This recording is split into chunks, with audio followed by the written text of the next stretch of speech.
Good morning, all.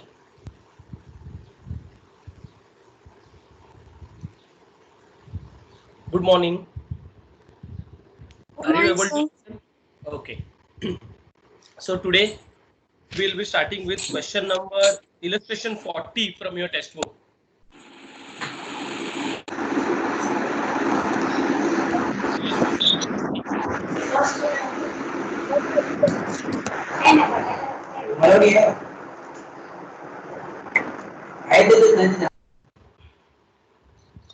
Got it, all of you?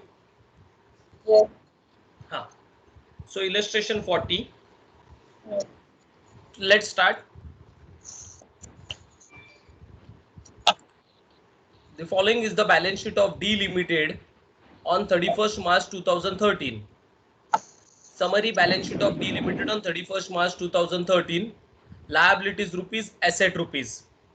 Now this is the balance sheet given to us. ये जो balance sheet दिया हुआ है that is been given to us for 31st March 2013. बराबर. तो 31st March 2013 का balance sheet दिया हुआ है.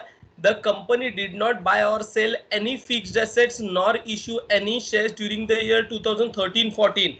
यानी पूरा 13-14 के बारे में information दिया है. The following are the ratios at the end of 31st March 2014. और अपने को जो बनाने का है, use the above data to prepare company's balance sheet on 31st March 2014 and income statement for the year in 31st March 2014. Is that clear? So what they have given in this question, ये question थोड़ा अलग है बाकी सब से. ये सब में they have given us the balance sheet of last year. बराबर. They have given us the ratios for current year. And they have asked us to calculate या asked us to draw the income statement as well as balance sheet. यानी पूरा final accounts करने उन्होंने बोला है. Income statement और balance sheet दोनों बनाने का है for the year ended 31st March 2014. Understood what we have to do? ठीक है. सो सबसे पहला let us see what the last year का balance sheet says. So last year का बैलेंस शीट सेज कि we have equity shares of ₹10 each 10,000 का.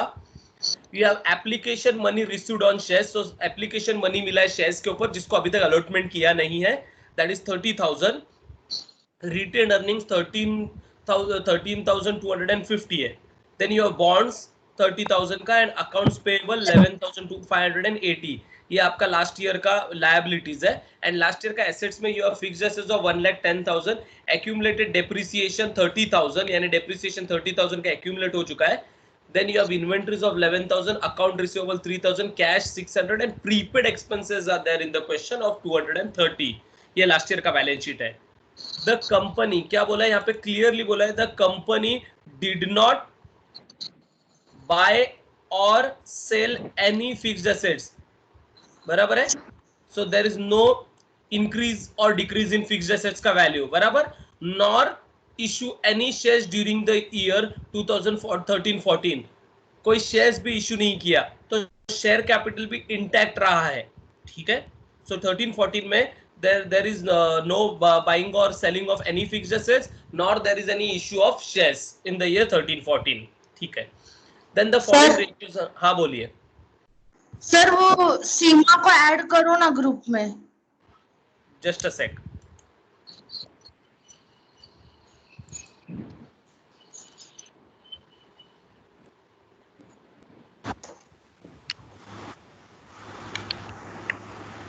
Okay. So the ratios given to us are current ratio, acid test ratio, turnover of average inventory, turnover of average receivables, equity ratio, debt ratio, times interest earned, percentage of profit after tax on sales, gross margin percentage, book value per share, market value per share, earning per share, and dividend yield बोला है 5%, corporate income tax rate बोला है 30%, depreciation rate 4% on original. ये on रहेगा, 4% और नहीं है, on है. 4% on original cost. Use the above to prepare the company's balance sheet on 31st March 2014 and income statement for the year ended 31st March 2014. ठीक है. So, समझा question में करना क्या है. क्वेश्चन में हमको लास्ट ईयर का बैलेंस शीट दिया है, हमको करंट ईयर का रेशियोज दिया हुआ है, हमको ये साल का फाइनल बनाए यानी final account for the year 31 मार्च 2014 हमें बनाना है। I hope this is clear. ठीक है, अब सबसे पहला तो चलो जरा लास्ट ईयर का बैलेंस शीट से इंफॉर्मेशन फ्रेम करता है। लास्ट ईयर का बैलेंस शीट में से देख के हम लोग वो वाले आइटम्स लिखेंगे जो अनचेंज्ड है, तो उसको हमको सेम लिखना पड़ेगा। Exactly. So what are unchanged items? कौन से आइटम्स अनचेंज्ड है जरा बताओ लास्ट ईयर के बैलेंस शीट में? Equity share capital, share capital unchanged है, 10,000 का 10,000 रहेगा। So equity share capital will be unchanged, so I am writing equity share capital in my balance sheet. तो मैं यहाँ पे मुझे इनकम स्टेटमेंट भी बनाना है with particulars rupees. Income statement बोला है तो I have to draw income statement as well as I have to draw balance sheet for my company. ठीक है, एज ऑन 31 मार्च 2014। तो मैं सबसे पहला इनकम स्टेटमेंट को ब्लैंक रख रहा हूं क्योंकि इनकम स्टेटमेंट का अभी तक मुझे कोई भी इंफॉर्मेशन नहीं पता, लेकिन मैं लास्ट ईयर का बैलेंस शीट के जो सेम आइटम्स है वो मैं कॉपी डाउन कर रहा हूं। सो लास्ट ईयर के बैलेंस शीट में कौन से सेम आइटम है? पहला इक्विटी शेयर कैपिटल है, that is 10,000। So balance sheet में आएगा 10,000 equity share capital. Is that clear? Equity share capital 10,000। ठीक है, देन तो बैलेंस शीट भी देखो लास्ट ईयर के सिमिलर, लास्ट ईयर के जो भी आइटम्स है वो सेम आइटम्स मैंने लिखे हुए हैं। इक्विटी शेयर कैपिटल है, सो बैलेंस शीट में equity share capital. Then we have application money received on shares, so I have written application money received on shares. Then we have retained earnings, so the third item will be retained earning. लेकिन एक fourth item अपने को total करना है own funds का, तो DSO यहाँ पे ओन फंड्स का टोटल में इक्विटी शेयर कैपिटल तो आएगा ही, application money received on shares is also part of your own fund क्योंकि वो भी शेयर का पैसा है। अभी तक एप्लीकेशन मिला का पैसा लिया आपने, अलॉटमेंट किया नहीं, but it is pertaining to your shares, so it is also a part of your own funds. ठीक है, then you have retained earnings, retained earnings भी पार्ट ऑफ ओन फंड्स है, तो we will be adding it as own funds. उसके बाद last year का balance sheet देखा तो we have bonds, so bonds लिखा है मैंने, लॉन्ग टर्म लोन्स में हमारे पास बॉन्ड्स है। And then we have accounts payable. Now accounts payable is a part of current liability, so I have written it under the heading current liability. current liability के नीचे creditors नहीं, accounts payable है ये सब में, accounts payable। ठीक है, so this is liabilities। assets side में you have fixed assets, then less accumulated depreciation, so I have written fixed assets less accumulated depreciation, that I have written। Then you have inventories, account receivable, cash, prepaid expense. Now all these four are part of current assets, बराबर।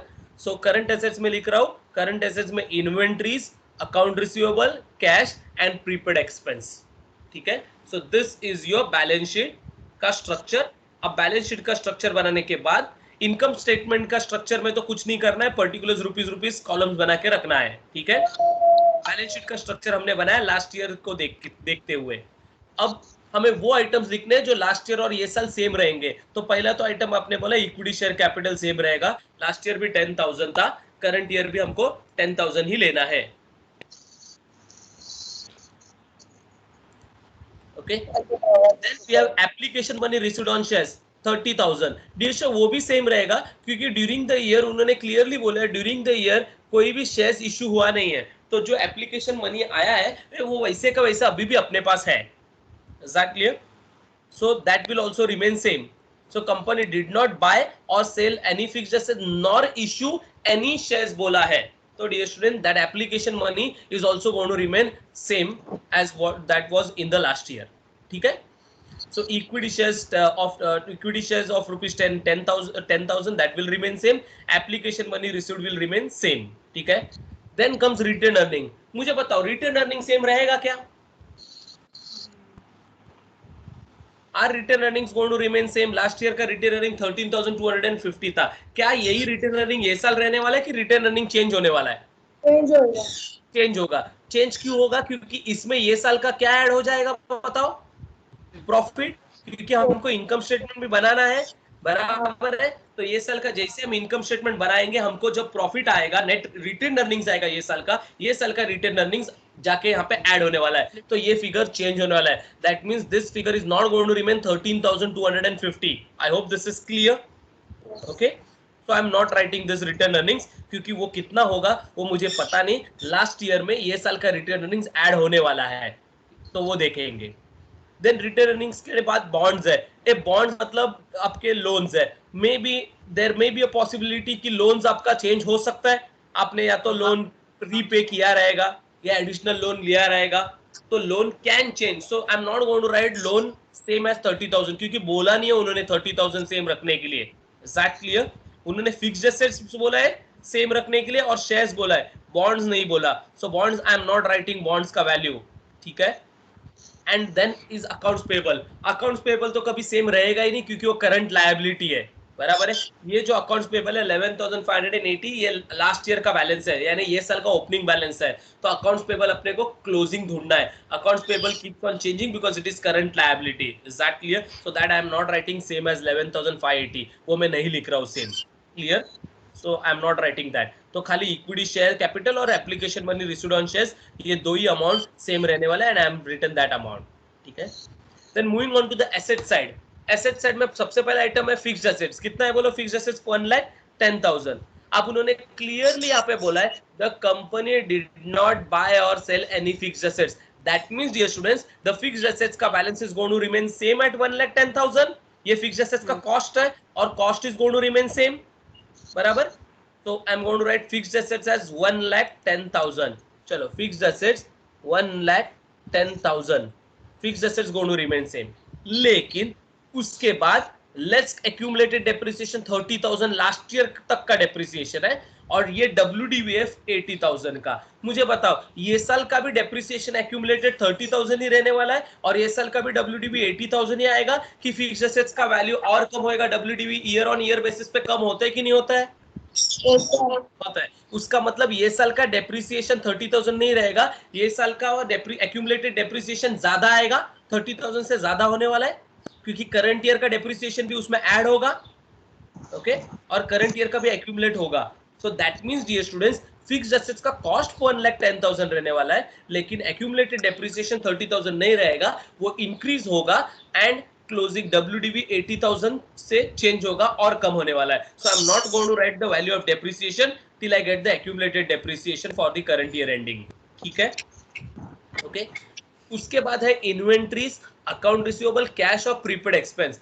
अब ये कोई भी expenses में same नहीं लिखूंगा क्योंकि ये सारे जो आइटम्स है they are items of current assets and current assets dear students current है, उसका मतलब वो चेंज होने ही वाला है. तो ये जो भी बैलेंसेस दिए हैं वो लास्ट ईयर के क्लोजिंग बैलेंसेस है, हमको ये साल के क्लोजिंग बैलेंसेस ढूंढने हैं. दैट मींस डियर स्टूडेंट्स वो कोई भी बैलेंस में सेम नहीं लिख रहा हूं. Clear? Okay. So this is as far as balance sheet is concern. यहाँ पे दो आइटम्स और दो आइटम लायबिलिटीज में और एक आइटम एसेट में हमें पता है, बाकी सब आइटम्स हमको ढूंढने हैं. और इनकम स्टेटमेंट में हमें कुछ भी पता नहीं है, तो इनकम स्टेटमेंट मैंने बना के रख दिया है. सो this is the format for balance sheet and income statement that I have drawn and now with the help of ratios मैं इसको फिल अप करने का ट्राई करूंगा. ठीक है. चलो सबसे पहला जो रेशियो दिया है that is current ratio 2.0 that is 2. Current ratio 2 दिया है. करंट रेशियो के सॉल्व करने के लिए we don't have current assets, we don't have current liability. Last year के बैलेंस शीट में मत देखना डियर, वो लास्ट ईयर का बैलेंस शीट है. बराबर है. करंट ईयर के बैलेंस शीट में देखना है, करंट ईयर के हिसाब से ये ईयर एंडिंग का रेशियो है. सो करंट ईयर का बैलेंस शीट में there is no current asset, no current liability, so we are not going to solve this ratio. बराबर है. Then come acid test ratio. Acid test ratio are quick assets and quick liabilities. Now dear sir, we don't have any quick assets. Quick assets भी नहीं है और quick liability भी नहीं है. That means we are not going to solve this ratio as well. उसके बाद turnover of average inventory. A turnover of average inventory is nothing but stock turnover ratio. Inventory मतलब stock. बराबर है. Stock turnover ratio. Stock turnover ratio का formula है COGS upon stock. ठीक है. dear sir, ना हमारे पास income statement का COGS है ना हमारे पास स्टॉक है, इन्वेंट्री है. Is that clear? सो ये भी रेशियो सॉल्व नहीं होगा. Then turnover of average receivable. Average receivable turnover, receivable का मतलब होता है debtors, so this is nothing but debtor turnover ratio. So debtor turnover ratio के लिए ना हमारे पास सेल्स है और ना हमारे पास डेटर्स है, यानी रिसीवेबल्स भी नहीं है. Is that clear? Okay. So we are not going to solve this ratio as well. तो ये भी रेशियो सॉल्व नहीं होगा. Then comes equity ratio. देखिए इक्विटी रेशियो मतलब ये कुछ नया बात बोला है उन्होंने. इक्विटी रेशियो मतलब इक्विटी, आपका इक्विटी, यहाँ पे इक्विटी बोला है, इक्विटी मतलब ओन फंड्स. तो आपका ओन फंड्स आपका टोटल कैपिटल का यानी कैपिटल एम्प्लॉयड का कितना परसेंटेज है। सो रेशियो ओन फंड्स कितना परसेंट है कैपिटल एम्प्लॉयड का बोला है 58.8%, लेकिन वो किसका टोटल का, आपका लायबिलिटी के टोटल का 58.8% है, लेकिन रेशियो लायबिलिटी का टोटल ही नहीं है तो उसका 58.8% भी नहीं ले सकते। Is that clear? सो ये भी रेशियो सॉल्व नहीं होगा आपका। फिर date ratio, now debt ratio bond plus accounts payable 41.2%। ये डेट रेशियो मतलब वही है आपका बॉन्ड्स और अकाउंट रिसीव पेबल, ये कितना परसेंट है आपके कैपिटल का। तो ना बॉन्ड है, ना अकाउंट्स पेबल है, ना कैपिटल है, आपका टोटल कैपिटल एम्प्लॉयड है। सो रेशियो, ये वाला रेशियो भी सॉल्व नहीं होगा। ये दो रेशियोज हमको एक साथ चेक करना है, वो हम बाद में देखेंगे। Then comes times interest earn, this is nothing but interest coverage ratio, जिसका फॉर्मूला मैंने आपको लास्ट लेक्चर में बताया था इंटरेस्ट कवरेज रेशियो का, net profit before interest and tax upon interest. So net profit before interest and tax ही नहीं है अपने पास, और इंटरेस्ट भी अपने पास नहीं है। So ratio we are not in a position to calculate this ratio as well. तो ये रेशियो भी नहीं सॉल्व होगा, बराबर। Then come profit of a percentage of profit after tax on sales, तो this is profit after tax on sales का percentage दिया है। सो इसके लिए प्रॉफिट आफ्टर टैक्स चाहिए और सेल्स चाहिए। सो ना प्रॉफिट आफ्टर टैक्स है, ना हमारे पास सेल्स है, इनकम स्टेटमेंट में कुछ भी नहीं है, तो ये वाला रेशियो भी सॉल्व नहीं होगा। Then gross margin percent which is nothing but gross profit ratio. Gross profit ratio के लिए आइदर ग्रॉस प्रॉफिट चाहिए और सेल्स चाहिए, ना सेल्स है ना ग्रॉस प्रॉफिट है, ये वाला रेशियो भी सॉल्व नहीं होगा। देन उन्होंने बुक वैल्यू पर शेयर दिया है, now ratio book value per share 58.50 दिया है, ठीक है, ये बुक वैल्यू का इंफॉर्मेशन दिया है। Then market value per share दिया है, सो ये मार्केट वैल्यू का इंफॉर्मेशन दिया है, और ईपीएस दिया है, अर्निंग पर शेयर। सो अर्निंग पर शेयर दिया है 8.75, बराबर। सो ईपीएस अपने को दिया हुआ है, ठीक है। नाउ डियर स्टूडेंट्स, अब देखने गए तो अपने को शुरू कहां से करना है, देखो। सो ये सब में शुरू करना है अपने को ईपीएस से। कहां से शुरू करेंगे? ईपीएस। व्हाई? बिकॉज ईपीएस का आपका फॉर्मूला क्या है? What is the formula for EPS, बताओ जरा मुझे। ईपीएस का formula net profit available to equity share holders upon number available to equity share holder, मतलब नेट प्रॉफिट आफ्टर टैक्स, क्योंकि प्रेफरेंसेस है ही नहीं अपने को लेस करने के लिए डिविडेंड, बराबर है।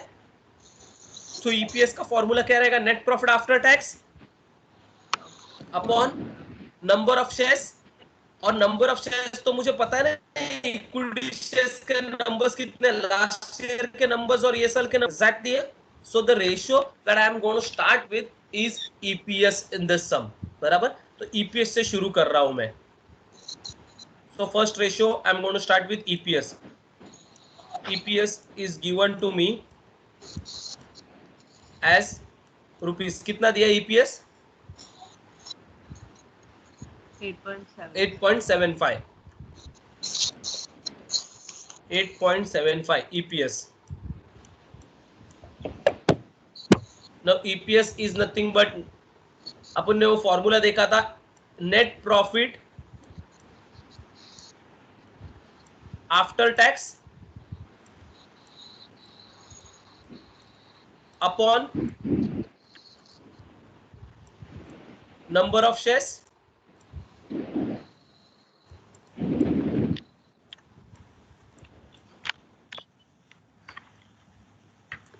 इज इक्वल्स टू 8.75, बराबर है। चलो बताओ मुझे, अब इसमें से नेट प्रॉफिट आफ्टर टैक्स तो मुझे पता नहीं है क्योंकि इनकम स्टेटमेंट पूरा का पूरा मिसिंग है। So I don't know net profit after tax.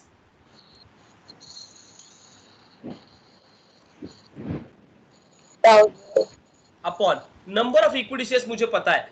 चलो बैलेंस शीट पे देख के बताओ, how many number of equity shares we have, कितना इक्विटी शेयर्स हमने इशू किया है? 1000। एक, क्योंकि ये 10,000 अमाउंट है और नंबर के लिए अपने को पर शेयर का वैल्यू तो 1 रुपए 10 रुपीज का ईच शेयर है, बराबर है। So we have how many number of equity shares बताओ? 1000।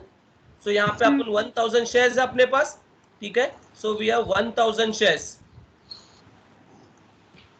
ठीक है। So divide by 1000, number of shares are 1000। यहाँ पे गलती से 10,000 मत लेना क्योंकि अपने को नंबर ऑफ शेयर्स चाहिए और वो 1000 है, इज इक्वल टू 8.75, ठीक है। सो ये 1000 जाके मल्टीप्लाई होगा, that means net profit after tax will be equals to कितना बताओ डायरेक्टली मल्टीप्लाई करके 8,750. 8,750 ये आया नेट प्रॉफिट आफ्टर टैक्स.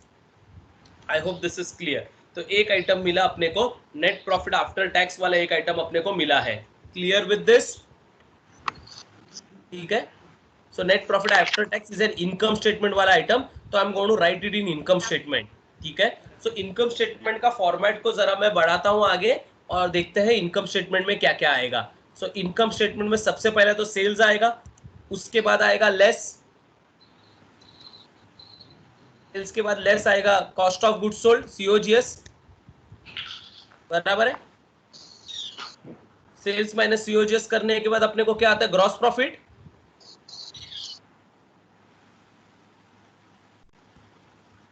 तो sales minus COGS will give you gross profit. बराबर है. ग्रॉस प्रॉफिट के बाद लेस अपने को एक्सपेंसेस करना है ऑपरेटिंग वाला. यार कुछ अपने में आऊंगी लेस एक्सपेंसेस, तो लेस एक्सपेंसेस करना है. अब ये एक्सपेंसेस में अपने को एक्सपेंसेस देखो, हमेशा इनकम स्टेटमेंट बनाते समय व्हाइल राइटिंग एक्सपेंसेस आपको याद रखना है. एक एक्सपेंस तो मुझे पता है कि डेप्रिसिएशन है, तो एक एक्सपेंस मुझे डेप्रिसिएशन है वो पता है. सो एक्सपेंस के कैटेगरी में मैं पहला एक्सपेंस लिख रहा हूं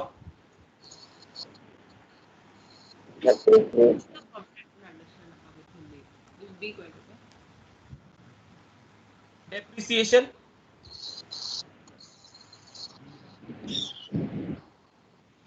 डेप्रिसिएशन देना है उतना मुझे पता है. एंड डियर स्टूडेंट बाकी के कुछ एक्सपेंसेस के बारे में मुझे हेडिंग नहीं पता, so I am going to write it as other expenses.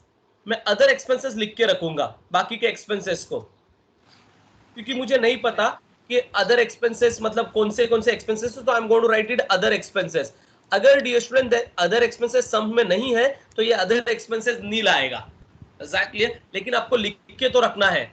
So there may be a possibility कि अदर एक्सपेंसेस नहीं है सम में, नहीं होगा तो ये आंसर नील आएगा, बट लिख के रखना एक्सपेंसेस में other expense. So dear expenses में डेप्रिसिएशन एक एक्सपेंस पता है एंड अदर एक्सपेंसेस मैंने लिखा है. ठीक है. तो एक्सपेंसेस लेस करने के बाद dear students what we are going to get? We are going to get net profit before interest. పెరుకుம்போదు పాది కుప్ప ఉంది. We are going to get net profit before interest and tax. ठीक है. उसमें से हम लेस करेंगे लेस इंटरेस्ट. उसमें से हम इंटरेस्ट लेस करेंगे क्योंकि हमारे पास बॉन्ड्स है, तो बॉन्ड्स के ऊपर का इंटरेस्ट भी होगा, तो उसमें से हम इंटरेस्ट लेस करेंगे.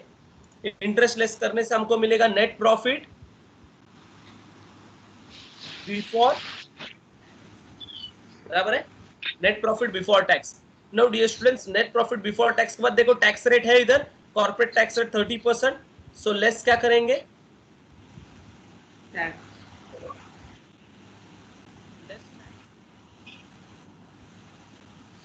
कितना परसेंट बोला है उन्होंने? 30%.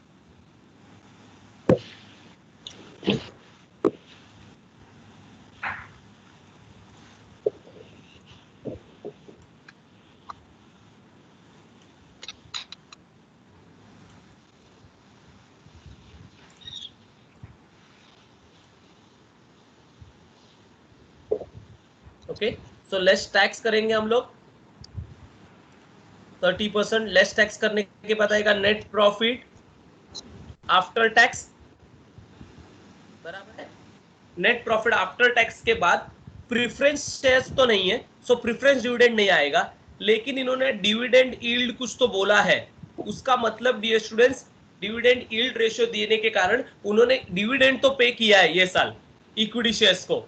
So less dividend. ये कौन सा डिविडेंड रहेगा? ये प्रेफरेंस डिविडेंड नहीं है, ये इक्विटी शेयर्स को दिया हुआ डिविडेंड है. So less dividend. Dividend less होगा और डिविडेंड लेस करने के बाद हमको मिलेगा रिटेन्ड अर्निंग्स.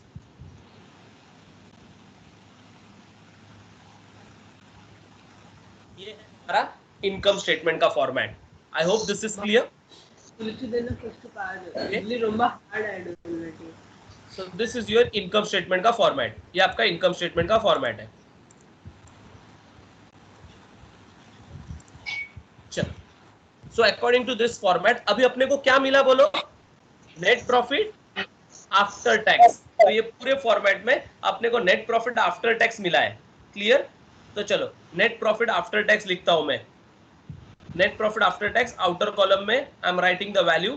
कितना मिला है नेट प्रॉफिट आफ्टर टैक्स? 8,750 ना, 8,750 नेट प्रॉफिट आफ्टर टैक्स मुझे मिला है। एक क्लियर? समझा? इतना हो गया।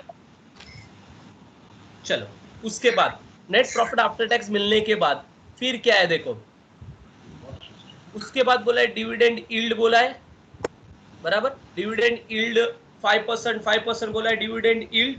चलो डिविडेंड यील्ड के बारे में देखते हैं। डिविडेंड यील्ड मतलब क्या, what do you mean by dividend yield? Dividend yield ratio का फॉर्मूला है डिविडेंड पेड यानी DPS, dividend per share upon MPS, market price per share, बराबर। तो डिविडेंड यील्ड का फॉर्मूला है dividend upon market price. Now dear students, ये सब में डिविडेंड तो नहीं पता, लेकिन देखो उन्होंने ऊपर मार्केट प्राइस दिया, अपने को मार्केट वैल्यू पर शेयर दिया है यहाँ पे, ठीक है। तो डिविडेंड यील्ड रेशियो सॉल्व हो सकता है। सो ईपीएस के बाद मैं डिविडेंड यील्ड रेशियो सॉल्व कर रहा हूं। So let me solve dividend yield ratio. So dividend yield is equal to, वो परसेंटेज में दिया है,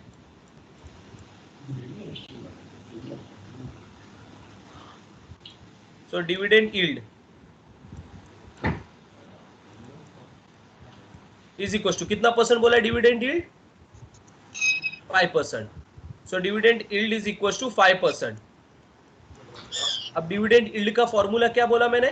डिविडेंड यील्ड का फॉर्मूला है डीपीएस यानी dividend per share upon MPS, market price लेना है क्योंकि डिविडेंड यील्ड है, upon MPS. So DPS upon MPS है, ये डिविडेंड यील्ड का फॉर्मूला है।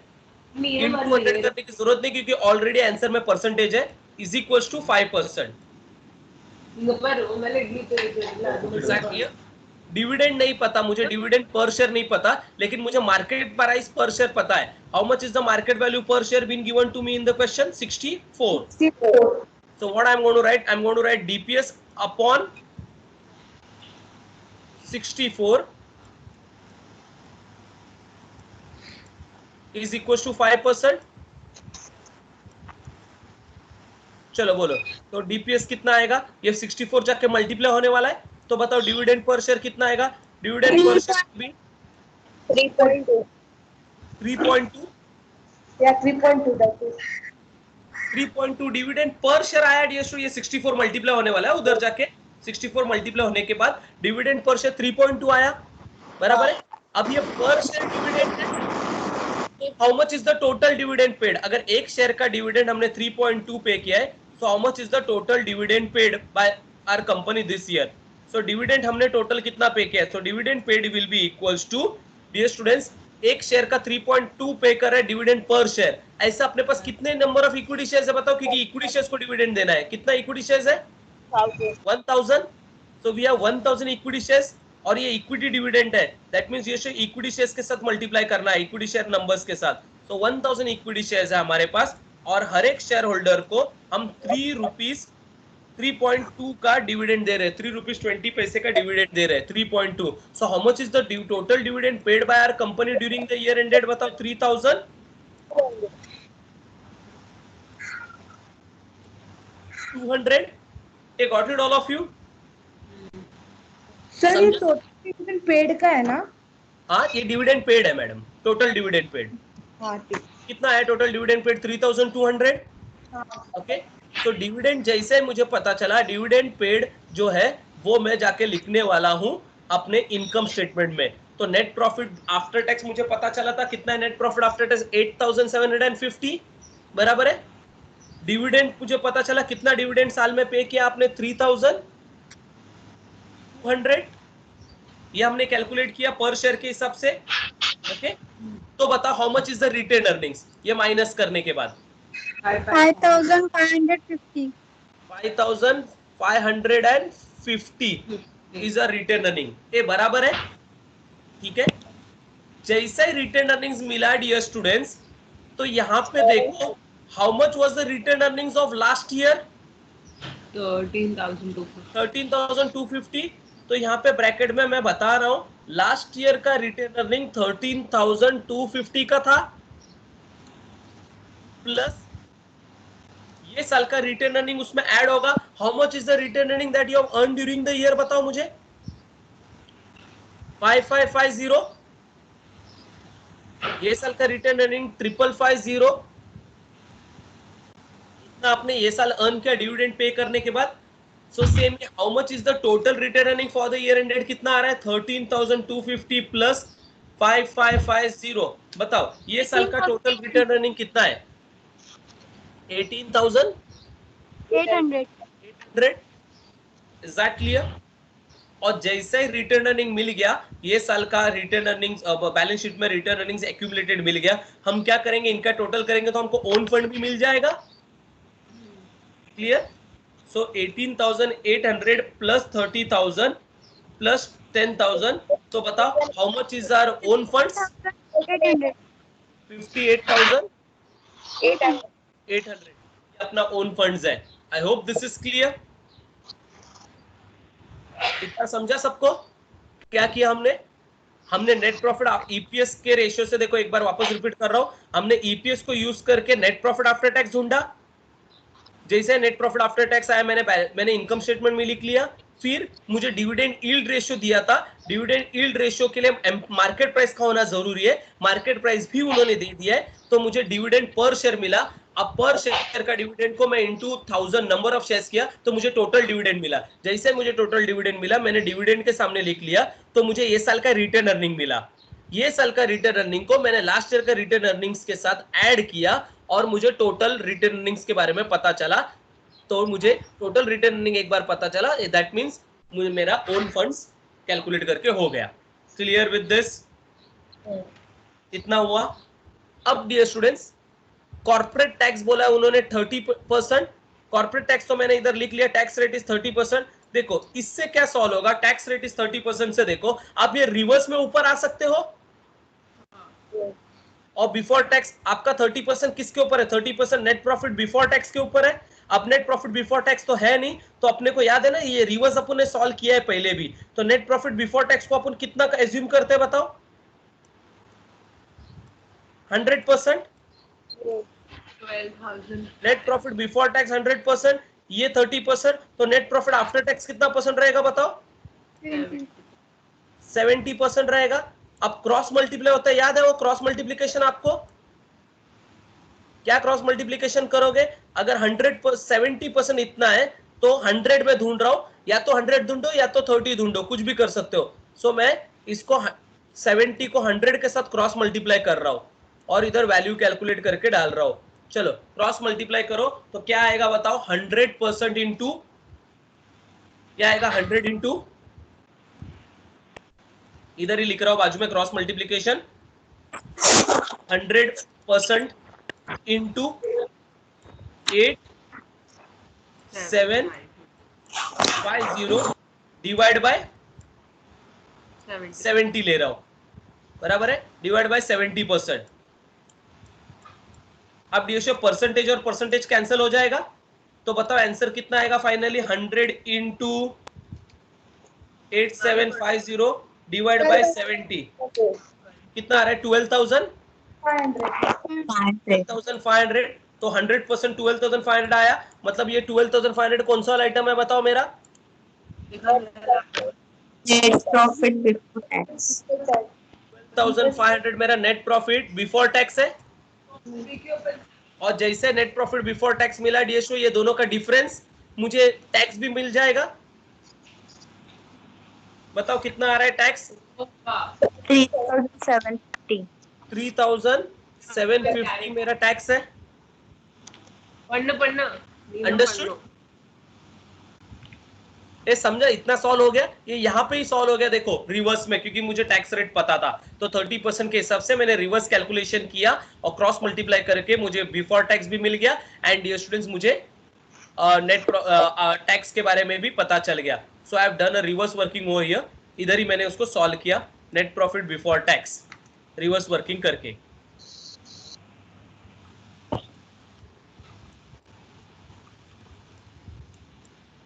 I hope this is clear. ठीक है, Yes. ये हो गया। अब थोड़ा और ऊपर आना है, लेकिन इंटरेस्ट चाहिए। इंटरेस्ट के बारे में कोई अभी तक नॉलेज नहीं है, और बॉन्ड के बाजू में लिखा भी नहीं है कि कितना % इंटरेस्ट है। So will be waiting for the interest का वैल्यू। ठीक है, चलो थोड़ा और ऊपर जाते हैं। डेप्रिसिएशन रेट बोला है, चलो डेप्रिसिएशन देखते हैं। सो डेप्रिसिएशन रेट कितना बोला है? 4% ऑन ओरिजिनल कॉस्ट। ठीक है, so let us calculate depreciation, क्योंकि अपने पास फिक्स्ड एसेट का ओरिजिनल कॉस्ट पता है। कितना है फिक्स्ड एसेट का original cost? 1,10,000। So let us calculate depreciation for the current year. So depreciation for current year is equals to 3% बोला है ना, 3 की 5 कितना % बोला है? 4%. Okay, so 4% on original cost. So 4% into original cost is 1,10,000. Recording out YouTube ला link करको. So 4% of 1,10,000 will be कितना बताओ? 4,400. 4,400. So 4,400 is going to be depreciation for the current year. ये current year का depreciation होता है। So ये depreciation आपको जो मिला वो ये साल का depreciation मिला current year का।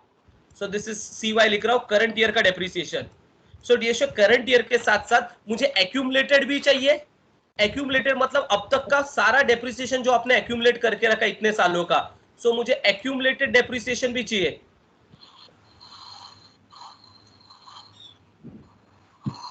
accumulated depreciation कितना आएगा डियर स्टूडेंट? अब तक का कितना आएगा ये साल के एंड का? तो बताओ अब तक कितना accumulate किया था आपने? जरा लास्ट ईयर का बैलेंस शीट देखना पड़ेगा। कितना accumulate किया था अब तक? 30,000 बराबर। तो अब तक आपने accumulate किया था 30,000।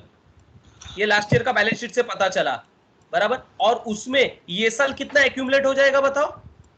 4,400 ये साल accumulate हो जाएगा। तो टोटल accumulated depreciation कितना आएगा बोलो ये साल? 34,400 will be the accumulated depreciation for the current year. यानी as on for the year ended 31st March 2014 accumulated depreciation 34,400 आएगा। I hope this is clear. So depreciation मिला, और depreciation मिलने के बाद याद रखना depreciation डायरेक्टली लिखना नहीं है, आपने को accumulated depreciation लिखना है। So accumulated depreciation is 34,400. तो चलो क्या करेंगे, देखो एंट्री कैसा करेंगे। ये फिक्स्ड एसेट में से माइनस करना accumulated depreciation कितना? 34,400 बैलेंस शीट में accumulated depreciation माइनस होगा। और जरा माइनस करके वैल्यू बताओ। तो 1,10,000 में से 34,400 डिडक्ट हुआ तो कितना आया? 75,600। ये आया आपका आउटर कॉलम में WDV ऑफ फिक्स्ड एसेट्स। तो देखो WDV लास्ट ईयर का 80,000 था, और ये साल का WDV कम हुआ क्योंकि हमने डेप्रिसिएशन डिडक्ट किया ये साल। ठीक है, 75,600 का WDV हो गया। अब डियर और एक चीज याद क्या रखना है आपको, जो डेप्रिसिएशन अपने करंट ईयर का कैलकुलेट किया ना 4,400, वो कहां पे आएगा? उसका सेकंड इफेक्ट, डेप्रिसिएशन का सेकंड इफेक्ट आता है ना, कहां पे आएगा बोलो? डेप्रिसिएशन का सेकंड इफेक्ट इनकम स्टेटमेंट में डेप्रिसिएशन, लेकिन इनर कॉलम में लिख रहा हूं क्योंकि एक्सपेंस के हेडिंग में अंडर में लिखना है। तो इनर कॉलम में लिख रहा हूं डेप्रिसिएशन करंट ईयर का। बोलो कितना आएगा? यहाँ पे पूरा एक्यूमुलेटेड नहीं आएगा, यहाँ पे करंट ईयर का है 4,400। ओके, तो करंट, हाँ बोलिए ना मैडम, समझे? रिलेटेड क्यों नहीं लिखा आपने? Madam profit and income statement for the year ended होता है ना मैडम। ओके, तो इनकम स्टेटमेंट में फॉर द ईयर एंडेड का यानी ये साल का डेप्रिसिएशन इनकम स्टेटमेंट में लिखना रहता है, और बैलेंस शीट एज ऑन रहता है। मतलब बैलेंस शीट में अब तक का सारा डेप्रिसिएशन जितना जमा है वो बैलेंस शीट में दिखाते हैं हम। Understood all of you? Okay, so income statement for the year ended रहता है। सो इनकम स्टेटमेंट में आपको ये साल का खाली आइटम बताने होते हैं, ये साल का इनकम और ये साल का एक्सपेंस। तो डेप्रिसिएशन ये साल का खाली 4,400 है। अब तक का पूरा जमा डेप्रिसिएशन 34,400 है, बट ये साल का 4,400 है। That means I am showing only 4,400 का वैल्यू। क्लियर? ओके, तो डेप्रिसिएशन भी सॉल्व हो गया, ये भी हो गया, कितना भी मिल गया अपने को। क्लियर? अब आगे तो रेशियोज नहीं है, तो पीछे देखते हैं अब कोई पीछे वाले रेशियो सॉल्व होंगे क्या। करंट रेशियो अभी भी अटका हुआ है, ना करंट एसेट्स है ना करंट लायबिलिटी है। एसिड रेशियो अभी भी अटका हुआ है, स्टॉक टर्नओवर रेशियो अभी भी अटका हुआ है क्योंकि हमारे पास सीओजीएसई नहीं है और हमारे पास स्टॉक भी नहीं है, इन्वेंट्रीज भी नहीं है. So dear student, stock turnover ratio भी नहीं, डेटर टर्नओवर रेशियो भी सॉल्व नहीं होगा क्योंकि हमारे पास सेल्स ही नहीं है और डेटर्स के बारे में भी नॉलेज नहीं है, तो ये भी सॉल्व नहीं होगा. इक्विटी रेशियो, अच्छा इक्विटी रेशियो मतलब मैंने बोला था equity ratio is nothing but equity ratio 58.80 बराबर. इक्विटी रेशियो मतलब जो टोटल इक्विटी फंड है वो आपका कैपिटल का यानी टोटल बैलेंस शीट का कितना परसेंटेज है वो बोला है उन्होंने. सो डियर स्टूडेंट, देखो अपने पास टोटल ओन फंड्स है कि नहीं है 58,800. ओके, तो मैं काम करता हूं, मैं इक्विटी रेशियो सॉल्व करता हूं अभी. सो इक्विटी रेशियो, ये नया बोला है इक्विटी रेशियो. सो इक्विटी रेशियो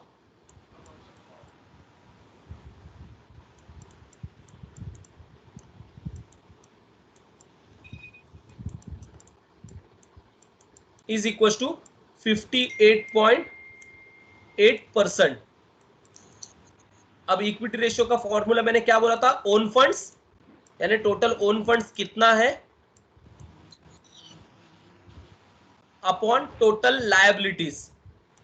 तो टोटल लायबिलिटीज का ओन फंड कितना है percentage, that is equity ratio upon total liabilities.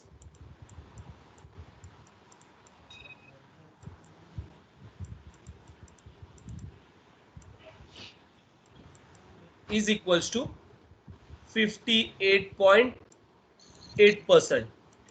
बराबर है. रेशियो इंटू 100 नहीं कर रहा क्योंकि ऑलरेडी आंसर में परसेंटेज है. सो कहीं भी मैं इंटू 100 करता नहीं हूँ रेशियो सॉल्व करने के टाइम क्योंकि ऑलरेडी आंसर में परसेंटेज होता है. अब मुझे यहाँ पे ओन फंड्स पता है. How much is the value of own fund बताओ, 58,800. तो मुझे ओन फंड्स ऑलरेडी पता है इक्विटी में, यानी टोटल ओन फंड्स मेरे पास ये सब में 58,800 है. तो अपॉन टोटल लायबिलिटीज लेना है, तो टोटल लायबिलिटीज मुझे मिलेगा. So total liabilities is missing in this part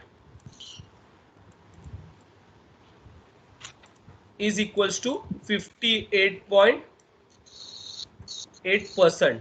अब डियर स्टूडेंट टोटल लायबिलिटी ऊपर जाएगा राइट साइड में, 58.8% नीचे आएगा, परसेंट के साथ नीचे आएगा वो. So what will that be, 58,800 upon 58.8% is equals to total liabilities.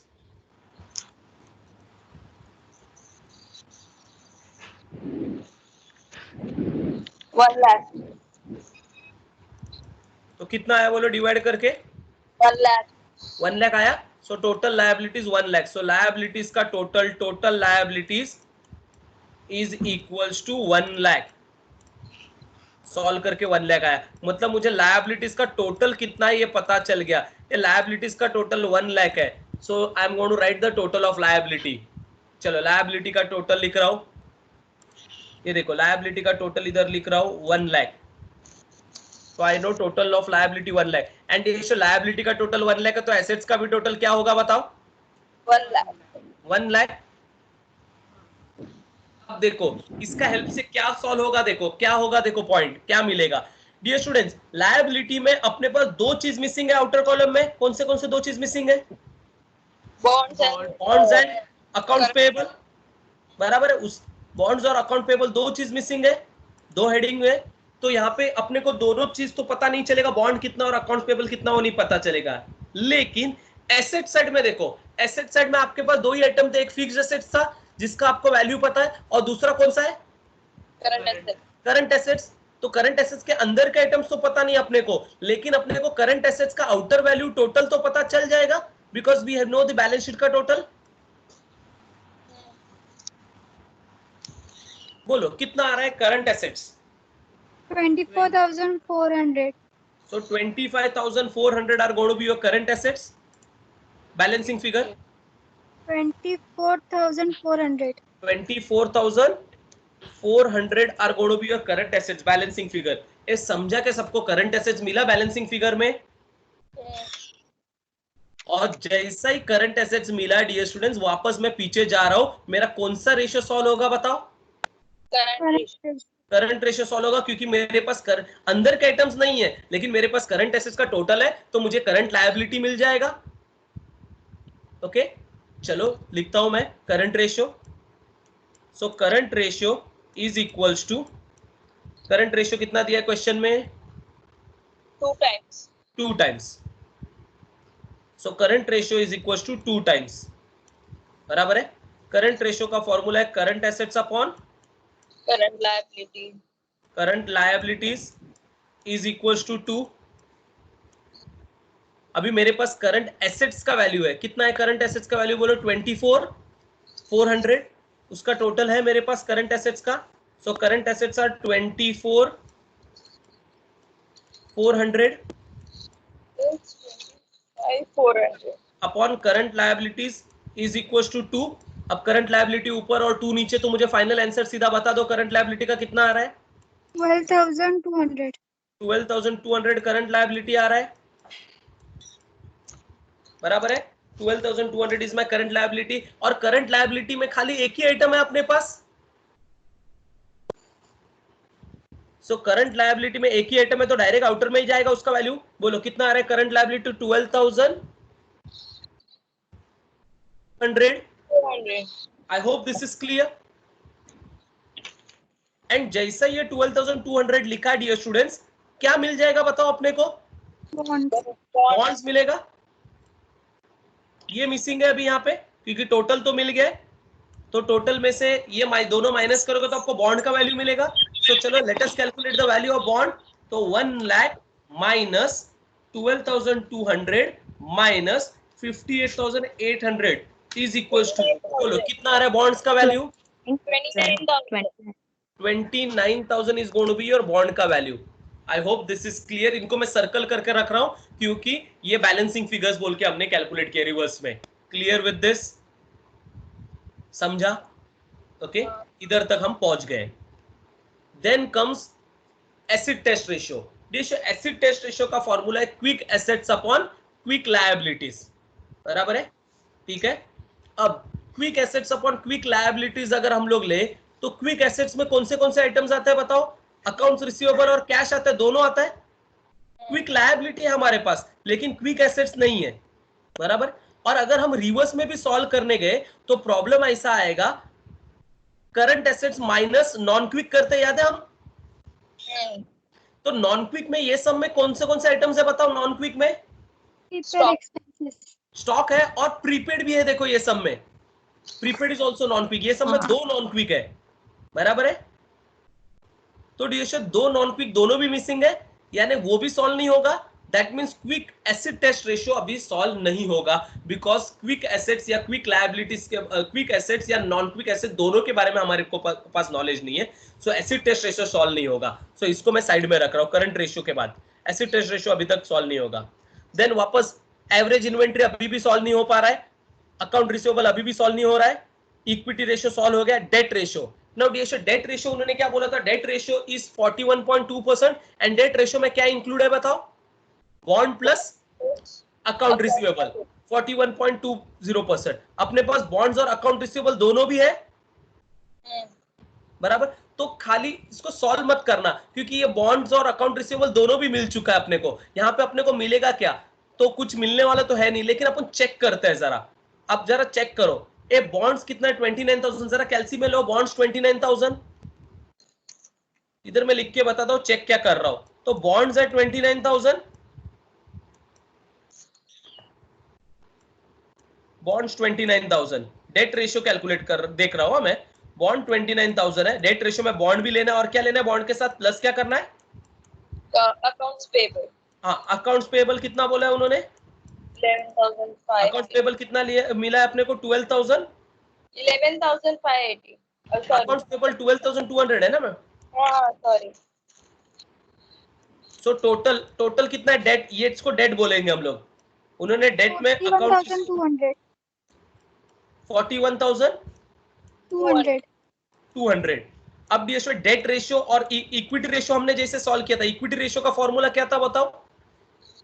Own fund upon total liabilities था इक्विटी रेशियो। ये कौन सा वाला डेट रेशियो है? डेट रेशियो का फॉर्मूला रहेगा डेट अपॉन इक्विटी.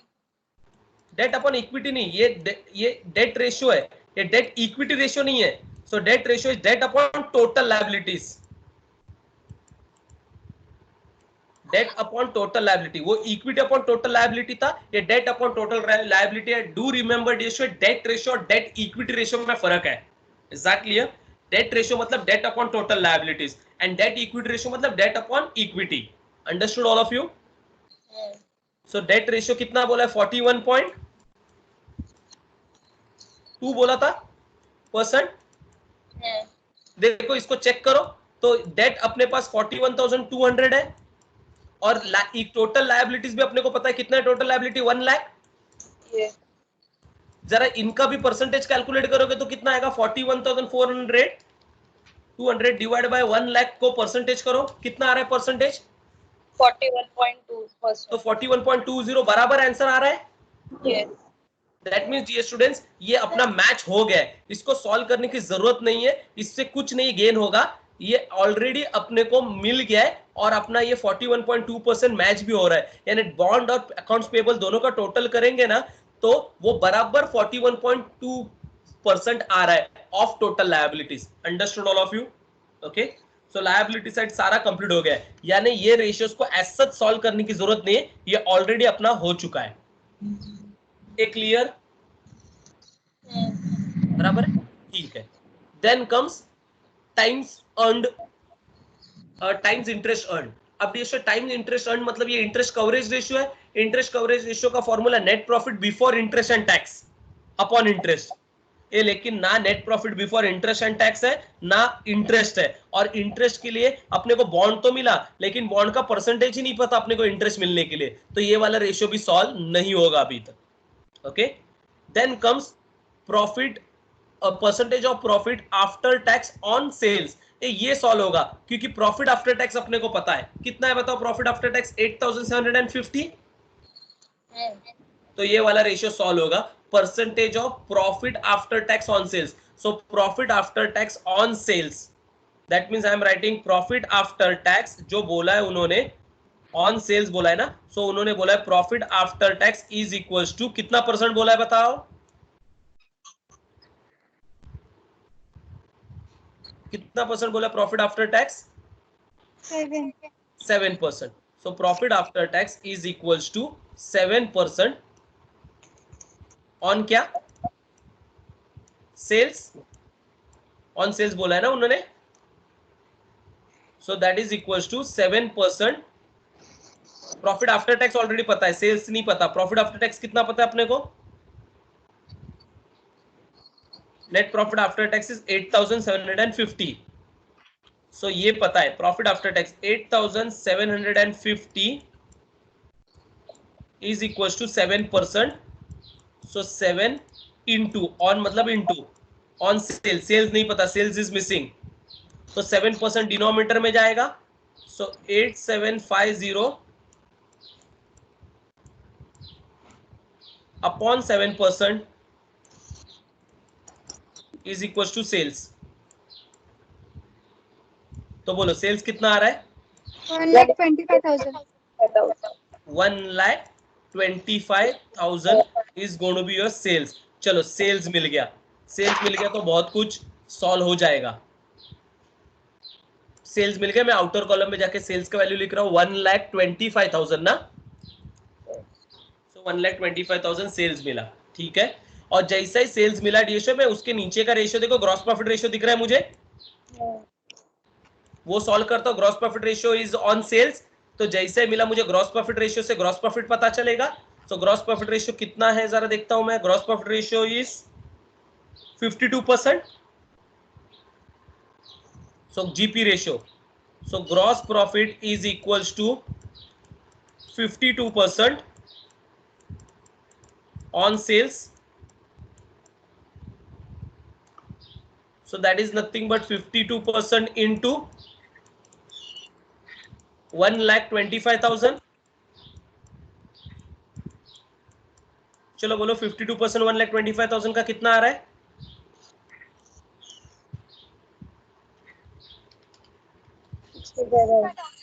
65,000. तो ये 65,000 क्या मिला अपने को, ग्रॉस प्रॉफिट मिला। और जैसे ग्रॉस प्रॉफिट मिलता है हम सीओजीएस कैलकुलेट करता है, लेकिन सीओजीएस कैलकुलेट करने की जरूरत नहीं, अपने को इनकम स्टेटमेंट में ही मिल जाएगा। तो चलो let me write down gross profit कितना है, ग्रॉस प्रॉफिट बोलो 65,000 इज माय ग्रॉस प्रॉफिट। तो बताओ रिवर्स में मुझे सीओजीएस मिल जाएगा। सीओजीएस कितना आ रहा है सम में, 50,000. 60,000 का सीओजीएस आ रहा है।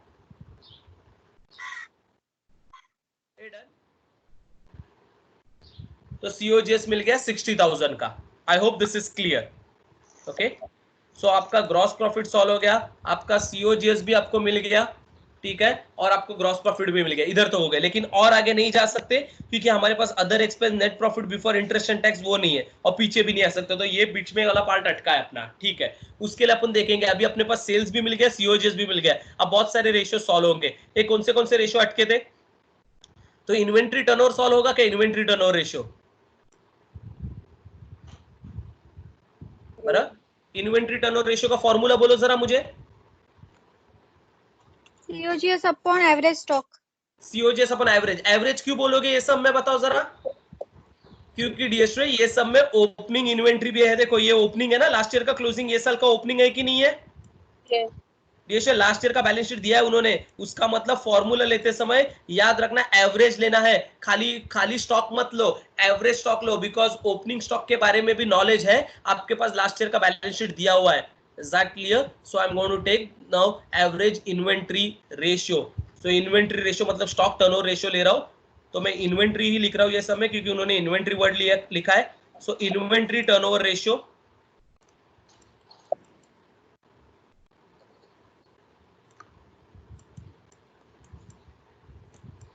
बोलो इन्वेंट्री टर्नओवर रेशियो कितना दिया उन्होंने, कितना टाइम्स बोला inventory turnover ratio,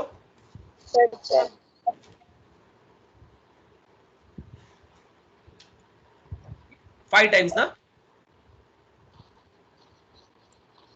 5 times. Inventory turnover ratio का फॉर्मूला है COGS upon average inventory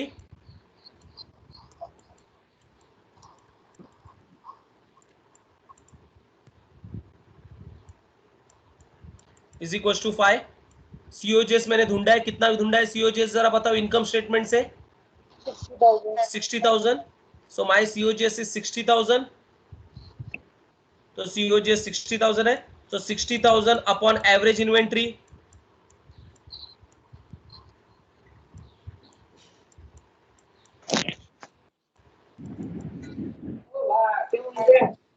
is equal to 5। चलो बताओ एवरेज इन्वेंट्री कितना आ रहा है, 12,000. Average inventory 12,000। लेकिन डीएस टुडे ये ना ओपनिंग है ना क्लोजिंग है, ये क्या है, Average एवरेज है, तो मुझे एवरेज के हेल्प से क्लोजिंग स्टॉक ढूंढना पड़ेगा। तो बताओ एवरेज का क्या हेल्प का फॉर्मूला क्या लूं मैं, opening stock. ओपनिंग स्टॉक, तो मैं यहाँ पे फॉर्मूला ले रहा हूं, opening stock plus closing stock upon 2 is equal to 12,000, क्योंकि एवरेज का आंसर 12,000 है।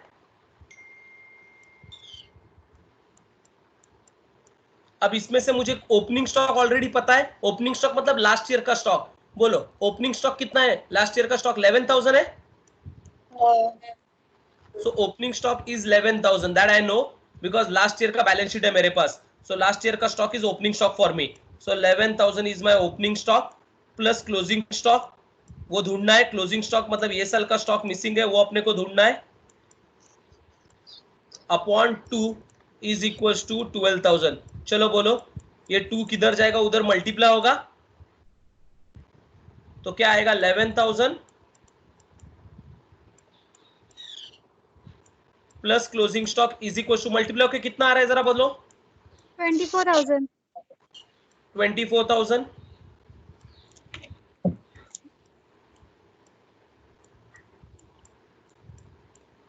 चलो ये 11,000 उधर जाके क्या होगा बताओ, माइनस होगा, सो बताओ क्लोजिंग स्टॉक कितना आ रहा है, 13,000। 13,000। एक क्लोजिंग स्टॉक मिल गया, क्लोजिंग स्टॉक मतलब बैलेंस शीट वाला आइटम है,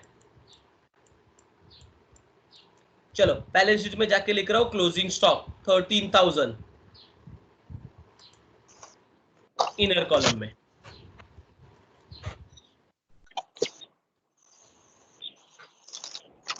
पूरा वापस बताओगे? क्या बताऊं मैडम? वही स्टॉक का। मैडम स्टॉक का एवरेज स्टॉक मिला आपको? हाँ। एवरेज स्टॉक मिला है, लेकिन अपने को एवरेज स्टॉक नहीं चाहिए, अपने को क्लोजिंग स्टॉक चाहिए। हाँ।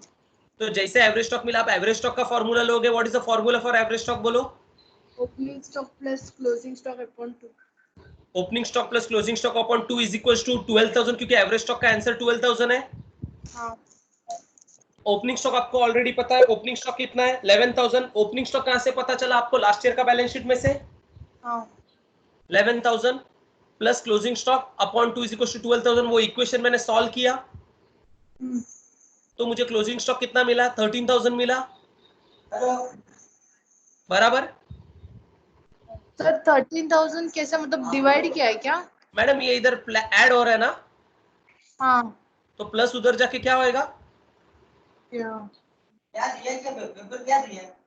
प्लस उधर जाके माइनस होगा ना मैडम। हाँ हाँ। तो क्लोजिंग स्टॉक माइनस करके आया, 11,000 माइनस हुआ है उधर। क्लियर? ठीक है। So we have the value of closing stock 13,000। Stock भी सॉल्व हो गया। उसके बाद है average receivable, turnover of average receivable, मतलब ये सेल्स टर्नओवर रेशियो है। बराबर है, 25 टाइम्स बोला है। तो चलो एवरेज टर्नओवर मतलब सेल्स टर्नओवर रेशियो। तो sales turnover ratio, sorry sales नहीं, अकाउंट रिसीवेबल बोल रहा हूँ ना, सेल्स सर नहीं, डेटर्स आएगा ना? Debtor. So debtor turnover ratio,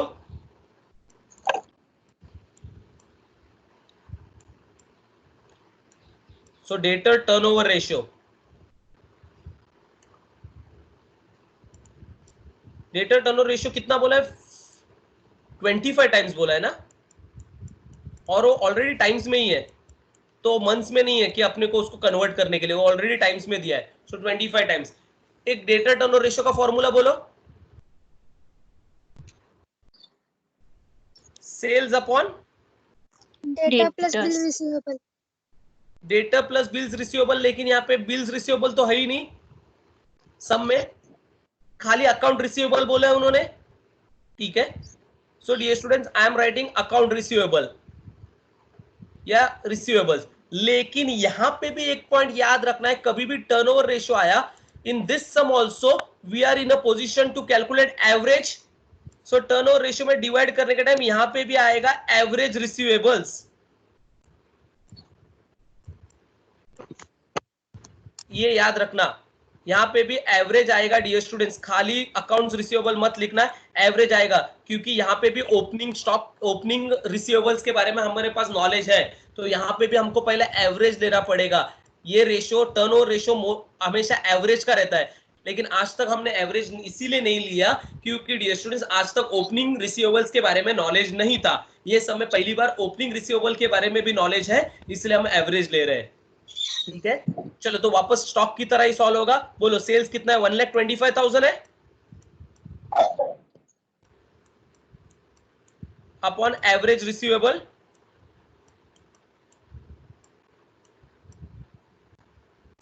is equal to 25। चलो मैं साइड में सॉल्व कर रहा हूं यहां पे। चलो बोलो क्या आएगा फिर? एवरेज रिसीवेबल कितना आ रहा है? 5,000। Average receivable is equal to 5,000 आ रहा है डिवाइड करके। अब डियर वापस ये ना ओपनिंग है ना क्लोजिंग है, एवरेज है। एवरेज का फॉर्मूला बोलो, यहाँ पे वापस सब्स्टिट्यूट करोगे फॉर्मूला, बोलो एवरेज का फॉर्मूला बोलो। Opening opening, plus opening closing. Receivable plus plus closing receivables closing upon 2। Receivables upon 2 is equal to 5,000। अब जरा ओपनिंग रिसीवेबल कहां से पता चलेगा बोलो मुझे? Balance sheet last year. Last year का बैलेंस शीट में से रिसीवेबल्स पता चलेगा, क्योंकि लास्ट ईयर का बैलेंस शीट है मेरे पास। कितना ओपनिंग रिसीवेबल? 3,000 है। हाँ। सो अकाउंट्स रिसीवेबल ओपनिंग 3,000 है। सो 3,000 प्लस क्लोजिंग मुझे ढूंढना है, closing receivables upon 2 is equal to 5000। वापस ये 2 जाके वो 5000 से मल्टीप्लाई होगा तो कितना आएगा 3000 plus closing receivables is equal to 10,000। अब ये वापस 3000 जाके माइनस होने वाला है, यहाँ पे माइनस होता है। तो बताओ क्लोजिंग रिसीवेबल कितना आ रहा है 7,000. 7,000।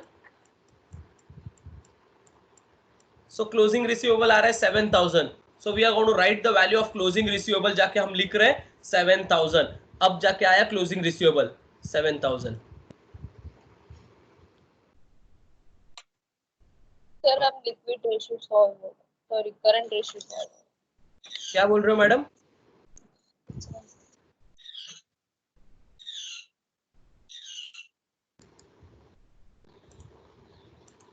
हो गया? इतना तक समझा?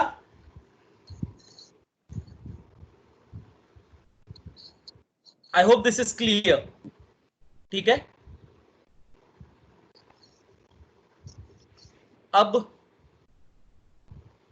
टाइम्स अर्नड इंटरेस्ट अर्नड है। देखो टाइम्स इंटरेस्ट अर्नड का फॉर्मूला क्या है बताओ?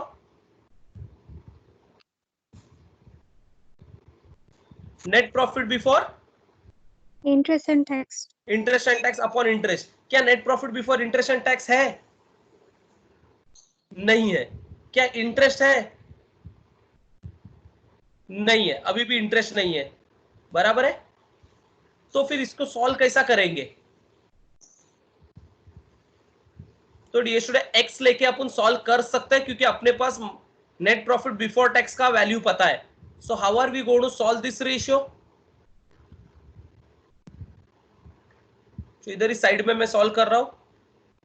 हाँ, क्या दिया है उन्होंने? Net profit interest coverage ratio है ना, वो उसको हम इंटरेस्ट कवरेज रेशियो बोलते हैं। Interest coverage ratio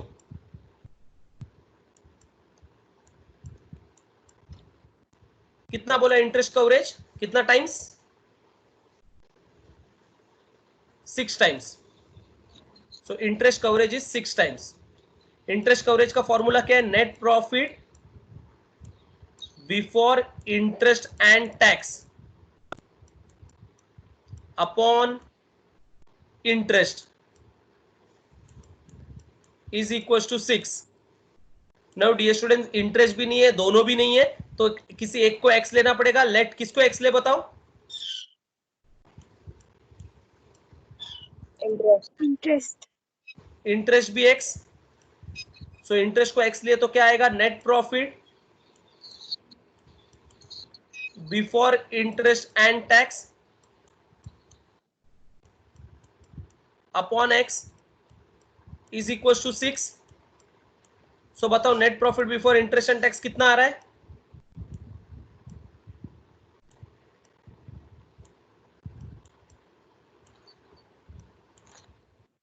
plus x 6x आ रहा है ना?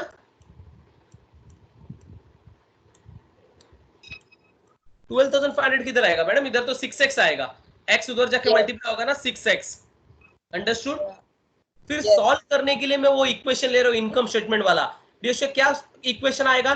Net profit before interest and tax minus interest gives you net profit before tax. तो वो वाला इक्वेशन लिख रहा हूं। So equation will be net profit before interest and tax minus interest will be equals to net profit before tax। चलो net profit before interest and tax मैंने कितना assume किया? 6x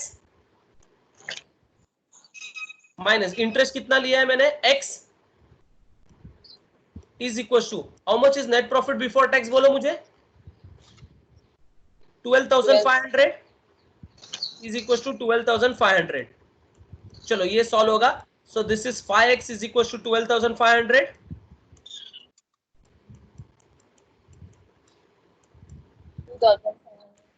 तो बताओ x कितना? x will be equals to 12,500 upon 5। बोलो x कितना आया? 2000 2500 2500 x मतलब क्या? Interest. interest तो इंटरेस्ट मिल गया.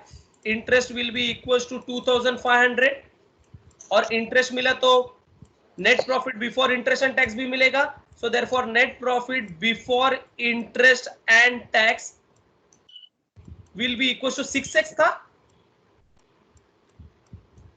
will be equals to 6 into 2500, 15,000. that is equals to 15,000. so net profit before interest and tax भी मिल गया 15,000.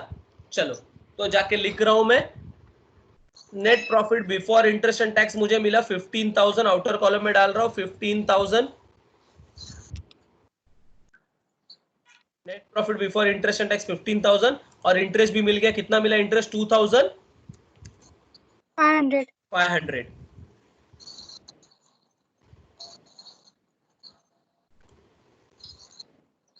ऑल ऑफ यू समझा इधर तक? अब देखो यहां पे इंपॉर्टेंट पॉइंट देखो डियर स्टूडेंट्स, यहां पे एक ही आइटम बाकी है, खाली एक्सपेंसेस का टोटल बाकी है.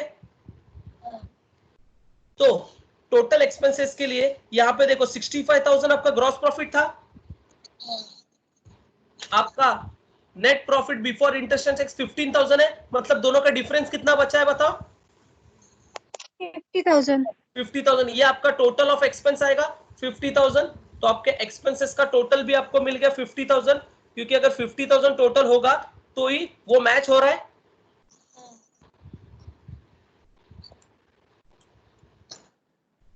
This is nothing but 50,000. I hope this is clear. ये हमने बैलेंसिंग फिगर करके निकाला है, इसलिए मैं सर्कल कर रहा हूं. कैसा बैलेंसिंग? 15,000 मिला था, 65 मिला था, तो ये 50,000 है. और ये 50,000 तो बताओ मुझे अदर एक्सपेंसेस कितना रहेगा? 45,600.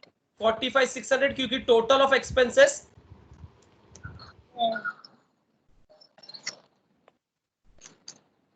45,600 इज योर अदर एक्सपेंसेस, क्योंकि total of your expense is 50,000. तो आपको अदर एक्सपेंसेस भी बैलेंसिंग करके मिल गया 45,600. Understood all of you? ये समझा सबको? इनकम स्टेटमेंट सॉल्व हो गया. ओके, इनकम स्टेटमेंट पूरा सॉल्व हो गया. अभी बैलेंस शीट में क्या बाकी है? ये कैश और प्रीपेड बाकी है,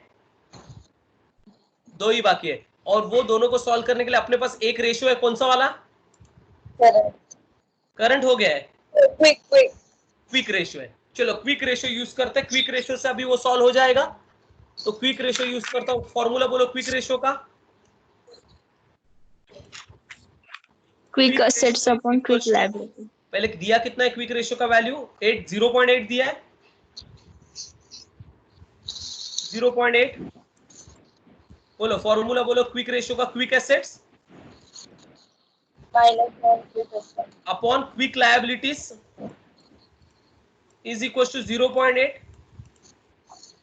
डीएसओ इसको सब्स्टिट्यूट करने का जरूरत नहीं है, करोगे फिर भी कोई प्रॉब्लम नहीं है, लेकिन मैं डायरेक्ट सॉल्व कर रहा हूं. क्विक एसेट्स में बोलो क्या क्या आता है?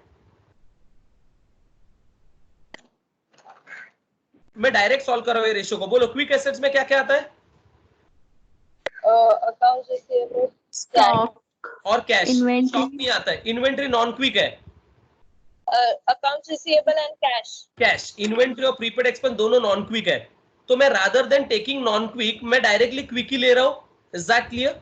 तो कुछ भी लेके आप सॉल्व कर सकते हो. मैं डायरेक्ट क्विक ले रहा हूं. तो क्विक में आएगा डियर स्टूडेंट्स, क्विक में है account receivable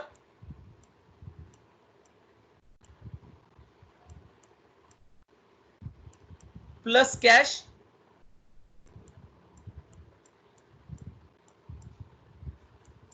upon quick liabilities. Quick liability में क्या है बताओ? क्विक लायबिलिटी में खाली एक ही है, अकाउंट्स पेबल. Accounts payable. तो क्विक लायबिलिटी में एक ही आइटम है, accounts payable.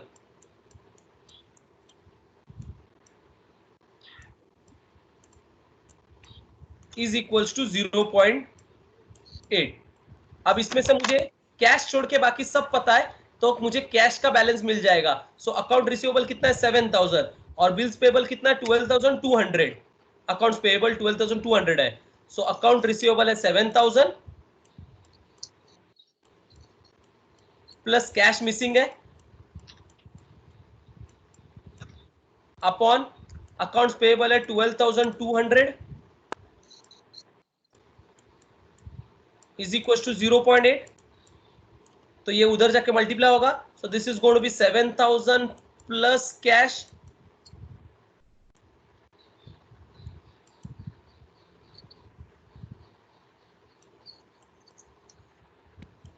Is equal to, बताओ मल्टीप्लाई करके बताओ कितना आ रहा है 9,760.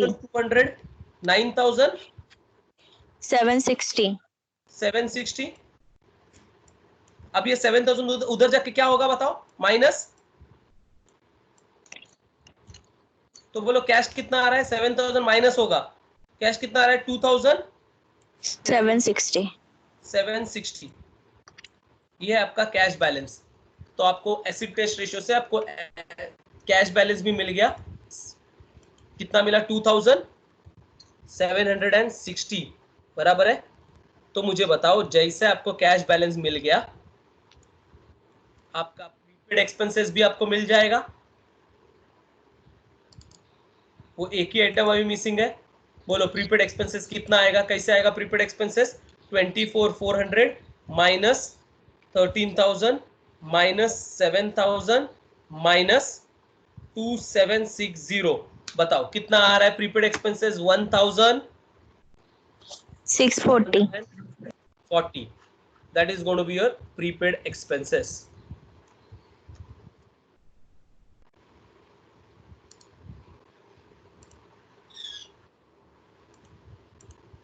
हो गया सॉल्व,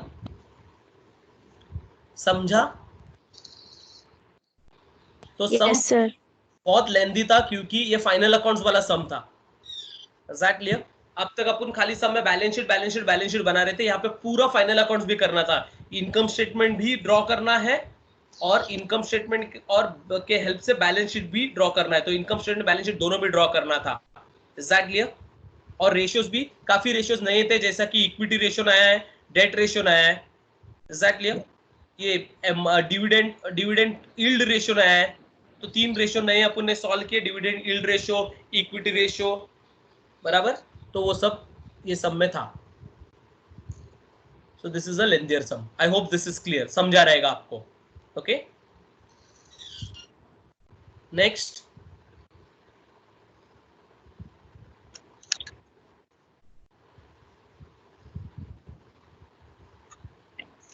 इलस्ट्रेशन 44 देखो,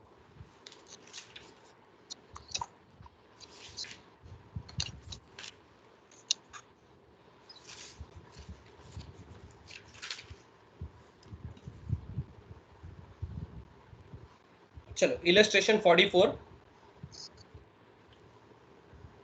The following are the ratios extracted from the balance sheet of Tata Steel Limited as at 31st December 2013. Draw up the balance sheet of Tata Steel Limited. So current liabilities दिया है 1, current assets दिया है 2.5, working capital दिया है 3 lakhs, liquid ratio दिया है, बराबर, liquid ratio कितना बोला है 1.5 बोला है, liquid ratio 1.5, stock turnover ratio बोला है 6,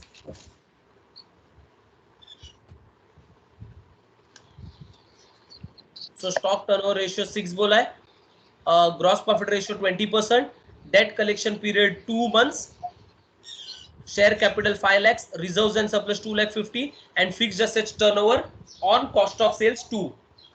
Assume there is no bank overdraft, prepaid expense and fictitious assets, ऐसा बोला है। तो चलो let us frame the balance sheet frame करता है। एसेट्स, करंट एसेट्स और करंट लायबिलिटीज है, तो करंट एसेट्स करंट लायबिलिटी तो हम लिखने ही वाले। देन शेयर कैपिटल तो दिया हुआ है, शेयर कैपिटल कितना दिया है 5 lakhs, so I am going to write it in the inner column, share capital 5 lakhs given to me in the question. Share capital के बाद रिजर्व्स भी दिया है मुझे, reserves and surplus 2,50,000 reserves and surplus भी दिया हुआ है। जैसा ये दोनों का भी वैल्यू दिया है तो मुझे टोटल भी मिल जाएगा। How much is the total बताओ, 7,50,000 ओन फंड्स, इधर तक तो मुझे मिल गया, बराबर है। बॉन्ड या डिबेंचर्स लिखने के लिए या लोन्स लिखने के लिए कुछ भी नहीं है, ना लोन, ना बॉन्ड, ना डिबेंचर, किसी के बारे में कुछ आइडिया ही नहीं है, कुछ हिंट ही नहीं है, तो ये कॉलम में मैं कुछ नहीं लिख रहा हूं फिलहाल। करंट लायबिलिटीज है लेकिन कितना वैल्यू है वो पता नहीं मुझे। फिक्स्ड एसेट्स है क्योंकि फिक्स्ड एसेट टर्नओवर रेशियो बोला है तो फिक्स्ड एसेट्स भी है, कितना है उसका वैल्यू नहीं दिया है। स्टॉक, अब सॉरी करंट एसेट्स में स्टॉक दिख रहा है, डेटर्स दिख रहा है, एंड रेशियो कैश में लिख के रखूंगा क्योंकि कोई भी बैलेंसिंग फिगर आया तो मुझे वो कैश के सामने लिखने के लिए। एग्जैक्टली, तो stock mostly comprises of current assets mostly comprises of stock, debtors and cash. So accordingly stock, debtors और कैश के लिए मैं कॉलम बना के रखा है। प्रीपेड एक्सपेंसेस नहीं है, बैंक ओवरड्राफ्ट नहीं है और फिक्टिशियस एसेट नहीं है, ऐसा क्लियरली उन्होंने बोला है। करंट लायबिलिटीज में मैंने स्प्लिट अप नहीं किया, करंट लायबिलिटीज को मैं एज इट इज लिखने वाला हूं, ठीक है। ओके, तो this is balance sheet for me. अब करंट लायबिलिटीज बोला है 1 और करंट एसेट्स बोला है 2.5। डियर, करंट लायबिलिटीज 1 बोला है और करंट एसेट्स 2.5 बोला है। सो इसका मतलब वो लोग यहाँ पे दे क्या रहे, इनडायरेक्टली ये दोनों का मतलब इनडायरेक्टली उन्होंने अपने को करंट रेशियो दिया है। देखो, ईमानदारी से करंट रेशियो नहीं दिया डियर, इनडायरेक्टली करंट रेशियो दिया है ये सब में। एक करंट रेशियो कितना आएगा बोलो ये सब में? करंट रेशियो का फॉर्मूला क्या है? Current assets upon current liabilities. कितना बोला है करंट एसेट्स क्वेश्चन में?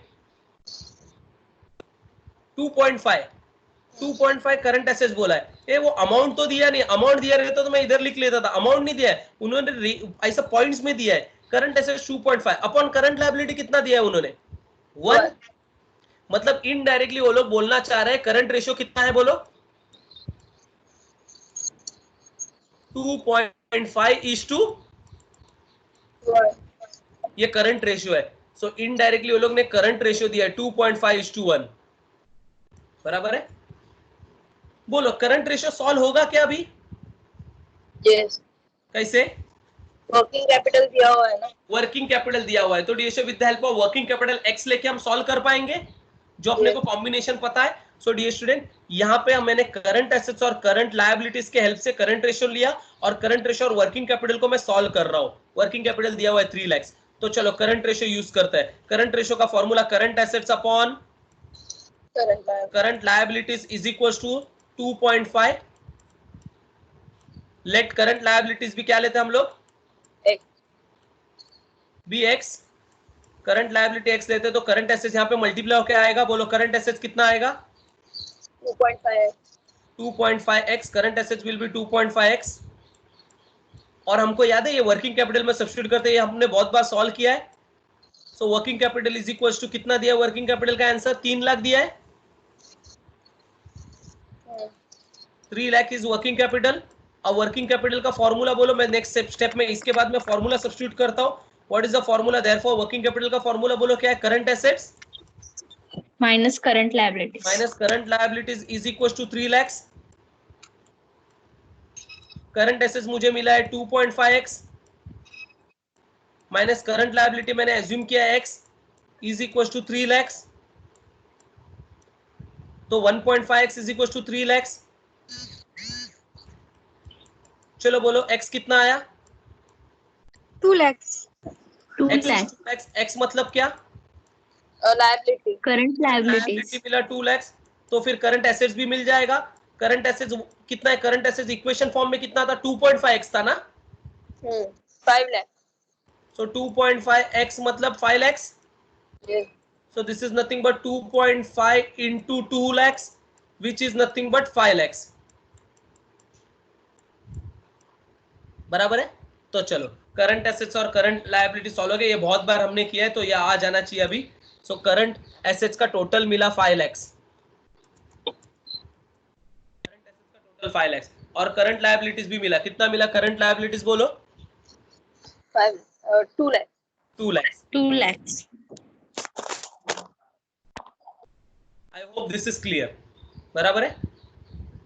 समझा? चलो then liquid ratio. Now dear, liquid ratio का फॉर्मूला क्या है? Quick assets upon quick liabilities. Quick assets upon quick liabilities. और उसको चेंज करने आपको आता है क्या? हाँ. तो उसको चेंज करने आता है, ठीक है। तो चलो लिक्विड रेशियो सॉल्व करके चेक करते क्या आएगा। इधर लिख रहा हूं मैं लिक्विड रेशियो मतलब quick ratio. Quick ratio is equal to कितना दिया है क्विक रेशियो 6 नहीं 1.5 दिया है ना। हाँ बोलो क्विक रेशियो का फॉर्मूला है quick assets upon quick liabilities is equal to 1.5। यहां पे मुझे चेंज करना है क्योंकि मुझे स्टॉक मिलेगा। नॉन क्विक में एक ही आइटम है स्टॉक। लास्ट सम में मैंने चेंज इसीलिए नहीं किया था, लास्ट सम में भी था लेकिन मैं चेंज इसीलिए नहीं किया था क्योंकि लास्ट सम में 2 आइटम्स था नॉन क्विक में। कौन से 2 आइटम थे नॉन क्विक में? एक इन्वेंट्री था और दूसरा प्रीपेड था, बराबर। इसीलिए मैंने लास्ट सम में चेंज नहीं किया था। लेकिन ये सब में ऐसा प्रॉब्लम नहीं है चेंज करने के लिए क्योंकि ये सब एक ही आइटम है नॉन क्विक में। कौन सा वाला? स्टॉक। तो चलो चेंज करता हूं। बोलो चेंज करके क्या आएगा?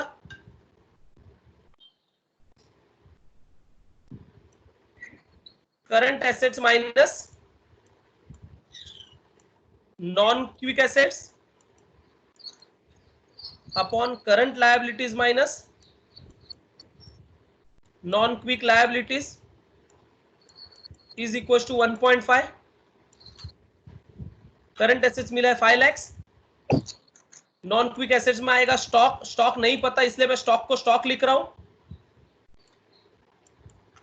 अपॉन करंट लायबिलिटी मुझे पता है कितना है 2 लाख। नॉन क्विक लायबिलिटी कुछ भी नहीं है क्योंकि बैंक ओवरड्राफ्ट ही नहीं है, सो नॉन क्विक लायबिलिटी है ही नहीं। Is equal to 1.5। तो ये 2 लाख उधर जाके मल्टीप्लाई होगा तो बताओ कितना आएगा? 5 lakh minus stock is equal to 2 lakh multiply करके कितना आएगा? 1.5 इंटू 2 लाख कितना आ रहा है? 3 लाख आ रहा है। अब ये स्टॉक को मैं इधर लेके जा रहा हूं क्योंकि ये नेगेटिव है, तो स्टॉक को इधर लेके जा रहा हूं, 3 लाख को उधर लेके जा रहा हूं। आई होप दिस इज क्लियर। तो क्या आएगा? 5 लाख माइनस प्लस माइनस होगा ना मैडम, ये इधर से उधर जा रहा है माइनस होगा।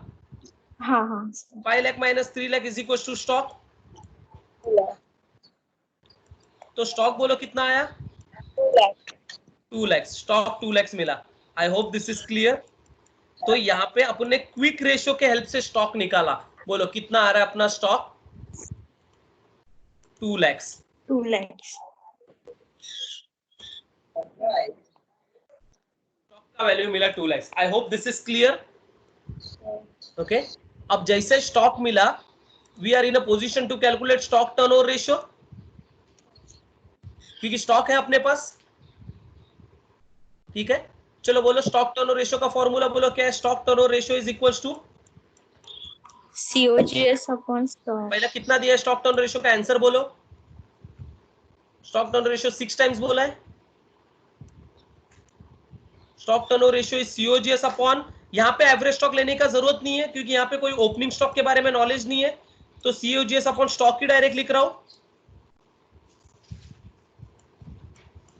इज इक्वल टू 6, बराबर है। COGS कितना है? 2 लाख। सॉरी स्टॉक पता है ना 2 लाख, तो COGS upon 2 lakh is equal to 6। So therefore COGS बोलो कितना आएगा? 12 lakhs। COGS मिला 12 lakhs। I hope this is clear. COGS information है, अपने को इनकम स्टेटमेंट लिखना नहीं है, बनाना नहीं है, इसलिए COGS इंफॉर्मेशन अपने को आगे काम आएगा। तो स्टॉक टर्नओवर रेशियो को का बारे में अपने स्टॉक टर्नओवर रेशियो लेके हमने स्टॉक और सब्स्टिट्यूट करके COGS ढूंढा। That is what we have done. तो स्टॉक टर्नओवर रेशियो भी सॉल्व हो गया। उसके बाद बताओ कौन सा वाला रेशियो? ग्रॉस प्रॉफिट रेशियो है। एक ग्रॉस प्रॉफिट रेशियो 20%। 20% किसका रहता है बताओ? Gross profit ratio sales. लेकिन अपने पास सेल्स नहीं है, लेकिन रेशियो आपको चेंज करने आता है। अभी सेल्स नहीं है तो क्या हुआ? सेल्स नहीं है तो उसके बदले क्या है अपने पास? COGS है, कॉस्ट तो है, तो सेल्स से कॉस्ट में कन्वर्ट करने आता है आपको परसेंटेज को। तो yes चलो कन्वर्ट करता है ग्रॉस प्रॉफिट रेशियो। तो ये कन्वर्शंस वो सब याद रखना है। Gross profit is equal to कितना बोला? 20% ना। 20% ऑन क्या बोला उन्होंने? Sales. Gross profit ratio is 20% on sales बोला है क्योंकि हमेशा वो सेल्स का ही रहता है। तो gross profit ratio is on sales होता है, नहीं भी दिया फिर भी ऑन सेल्स होता है, तो 20% on sales, gross profit ratio is always on sales, ठीक है। सो 20% मतलब बताओ मैथमेटिकली क्या है, 20% इज 20/100 ऑन सेल्स। लेकिन मैं इसको कट कर रहा हूं तो 0 0 कैंसल, 2 1 जा 2 5 जा, बोलो ये कितना है, 1/5 ऑन सेल्स। और मुझे कन्वर्शन बताओ चलो, 1/5 on sales is 1/4 on COGS. 1/4 on COGS। So ये हो गया कन्वर्शन, 1/4 ऑन कॉस्ट। सेल्स का कॉस्ट में कन्वर्शन करते समय कम करेंगे अपन डिनोमिनेटर को, 1/4 on cost, cost is nothing but COGS। I hope this is clear and we know the value of COGS. So 1/4 on क्या, तो सेल्स नहीं होगा फिर भी COGS से काम चला लेंगे हम लोग।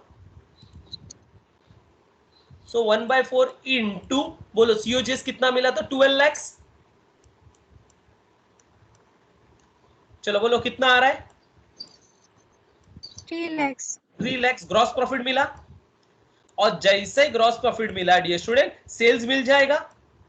बोलो सेल्स कितना, 15 lakh. कैसा आएगा, sales is COGS plus Gross profit. Gross profit. ये सब हम सॉल्व कर चुके हैं। So this is 12 lakh plus 3 lakhs which is equals to 15 lakhs, sales 15 lakhs मिला। चलो सेल्स मिल गया, याद रखो सेल्स आगे काम आएगा। तो ये रेशियो याद रखना, ये हमने पहले भी किया है, एक ग्रॉस प्रॉफिट रेशियो को चेंज करने के लिए याद रखना है, याद रहेगा ना ग्रॉस प्रॉफिट रेशियो कैसा चेंज होता है। Is that clear? So this changing part is important, ये आपको याद रखना है, ग्रॉस प्रॉफिट रेशियो कैसे चेंज होता है वो। क्लियर? तो सेल्स नहीं रहेगा तो चलेगा, सेल्स को हम कॉस्ट में चेंज कर लेंगे और कॉस्ट के हेल्प से हम कैलकुलेट करेंगे। आई होप दिस इज क्लियर, ठीक है। तो ये भी मिल गया। फिर डेट कलेक्शन पीरियड, इस सेल्स मिला तो डेट कलेक्शन पीरियड सॉल्व होगा। डेट कलेक्शन पीरियड का फॉर्मूला क्या है, डेट कलेक्शन पीरियड मंथ्स में दिया तो मंथ्स को पहले डेटर में टर्नओवर रेशियो में कन्वर्ट करेंगे, ओके, और फिर टर्नओवर रेशियो सॉल्व करेंगे। तो डेट कलेक्शन पीरियड से हम मंथ्स में दिया हुआ है टर्नओवर कैलकुलेट करेंगे। वो कैसे करता है, तो डेट कलेक्शन पीरियड का फॉर्मूला क्या बोला था अपन ने, 12 months upon debtors debt turnover collection ratio. Period is equal to 12 months upon Debtors collection turnover ratio. Period is equal to 12 upon debtor turnover ratio. और डेट कलेक्शन पीरियड 2 months बोला है, so 2 months is equal to 12 upon debtor turnover ratio. So ये debtor turnover ratio ऊपर जाएगा, 2 नीचे आएगा, तो बताओ डेटर टर्नओवर रेशियो कितना टाइम्स आ रहा है, 6 टाइम्स। सो 2 months बोला है, उसका मतलब 6 टाइम्स होता है वो। सो 12 डिवाइड बाय करोगे तो 6 टाइम्स आएगा। डेटर टर्नओवर रेशियो मिला, क्योंकि ये मंथ्स में दिया इसलिए अपने को टाइम्स में कन्वर्ट करना था। जैसे टाइम्स में कन्वर्ट किया हम फॉर्मूला ले सकते हैं, देयरफॉर, चलो सब्स्टिट्यूट कर रहा हूं फॉर्मूला, बोलो डेटर टर्नओवर रेशियो का फॉर्मूला बोलो क्या है, sales upon debtors. Sales upon debtors. यहाँ पे भी एवरेज लेने का जरूरत नहीं है क्योंकि यहाँ पे भी ओपनिंग नहीं है, तो सीधा डेटर्स ही आएगा। Sales upon debtors is equal to 6। Sales अपने को 15 lakhs मिला है upon debtors is equal to 6। 6 नीचे आएगा, तो बताओ डेटर्स कितना है, 50. डिवाइड हो जाएगा, कितना आ रहा है डिवाइड करके, 1 लाख 2,50,000. 2,50,000 आ रहा है। 15 lakhs divide by 6 is 2,50,000। So debtor आ रहा है 2,50,000। चलो डेटर मिल गया 2,50,000। डेट कलेक्शन पीरियड से डेटर सॉल्व हो गया, 2,50,000 डेटर लिख रहा हूं 2,50,000। और जैसे डेटर मिला डियर स्टूडेंट मुझे क्या मिलेगा बोलो, कैश भी मिल जाएगा। सो कैश कितना रहेगा, 50,000, बराबर है कि नहीं। I hope this is clear. Then cash balance मिलने के बाद कैश बैलेंस बैलेंसिंग फिगर करके कैलकुलेट किया, देन वो मिलने के बाद शेयर कैपिटल अपना सॉल्व लिख लिया है, रिजर्व लिख लिया है, लास्ट रेशियो बचा है fixed asset turnover on cost of sales बोला है। चलो फिक्स्ड एसेट टर्नओवर रेशियो का फॉर्मूला बोलो। फिक्स्ड एसेट्स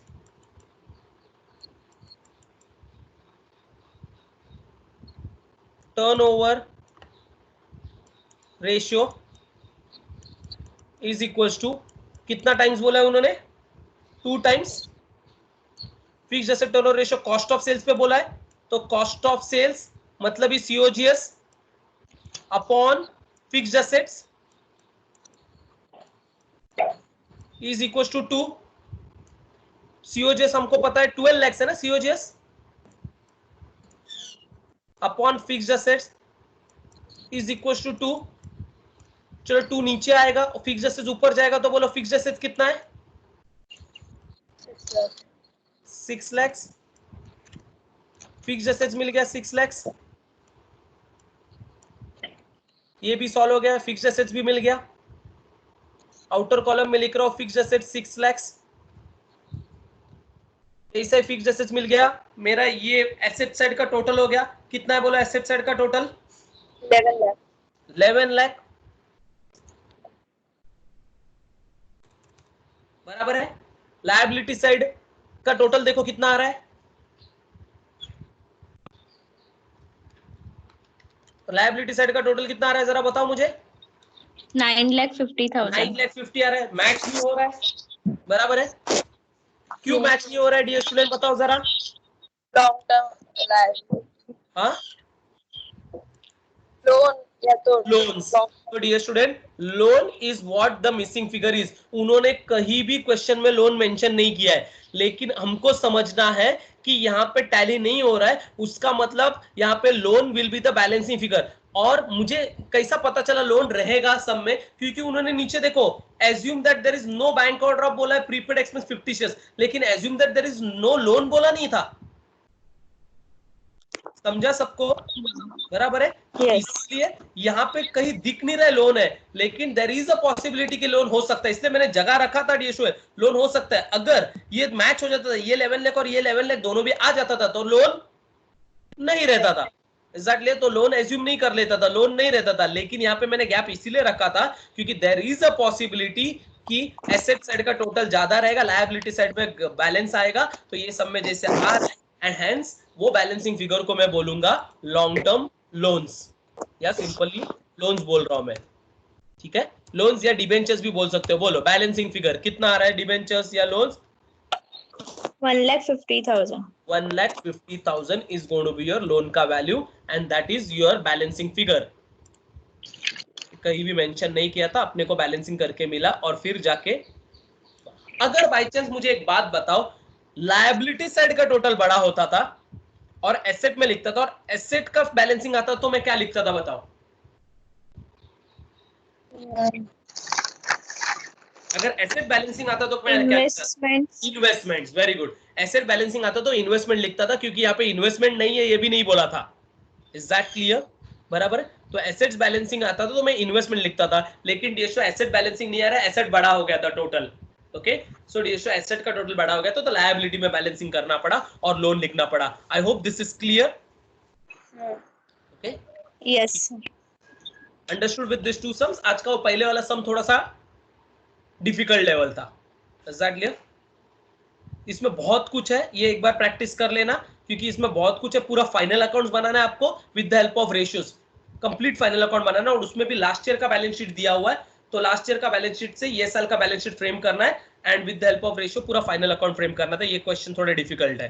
ये जो सेकंड किया वो इजी है, वो अपन ने जो पहले सॉल्व किया उसके लेवल्स पे ही है, ठीक है। ओके, चलो thank you all of you. Thank you, sir. Okay, good day and stay at home, be fit, okay. Okay. Chal, thank you, meet you day after tomorrow, okay.